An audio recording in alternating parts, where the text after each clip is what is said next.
So గతంలో మీరు కమ్మ సంఘానికి అందులో పనిచేసిన సందర్భం వల్ల ఆ సంఘానికి నాయకుడుగానే వ్యవహరిస్తున్నారు. సో ఒక భువనేశ్వర్ జరిగినప్పటికీ అంతమందికి గాంధీ ఎందుకు స్పందించలేదు మైలపల్లి జరిగిన దానిపైన? అంతకుముందు కూడా స్పందించా, మొన్న కూడా స్పందించా, కమ్మ సంఘం అధ్యక్షుడిగా పనిచేశా. కుల సంఘాల అధ్యక్షులు అని అంటే ఏంటి? ఇతర కులాలను విమర్శించటమా, ఇతర కులాలను ద్వేషించటమా, ఇతర కులాలను కించపరచటమా? మా కుటుంబంలో పుట్టినందుకు ఆ పేద విద్యార్థులు, మధ్యతరగతి కుటుంబాలు నలుగురికి సహాయ సహకారాలు తీసుకొని ఈ నలుగురికి అందించి సమన్వయం చేయటమే ఆ అధ్యక్షుడి బాధ్యత తప్పించి రెండో విధం కాదు అనేది పర్టికులర్గా గుర్తుపెట్టుకోవాలా. రాష్ట్రంలో 53 సంఘాలు ఉన్నాయి, 53 కులాలు ఉన్నాయి.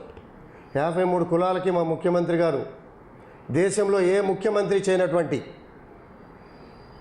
ముఖ్యమంత్రిగా కేసీఆర్ గారు 53 కులాలకి కూడా ల్యాండ్ అలాట్మెంట్ చేయటం, మీ కుటుంబ సౌలభ్యం కోసం సభలు, సమావేశాలు, కళ్యాణాలు, అలాగే పెళ్లి చేసుకునేవారు కానీ మంచి చెడు మాట్లాడుకోవడానికి చక్కటి అవకాశాలు ఇచ్చారు. ఆ అవకాశాలను వాడుకోవడానికే కుల సంఘాలు ఉన్నాయి తప్పించి వేరే కుల సంఘాలని ద్వేషించడానికో వేరే కులాలని వ్యతిరేకించడం కాదనే విషయాలు గమనించాలని చెప్పి కూడా నేను ఇంతవరకు ఏ కులం గురించి కూడా వ్యతిరేకంగా మాట్లాడాల్సిన అవసరం కూడా నాకు లేదు.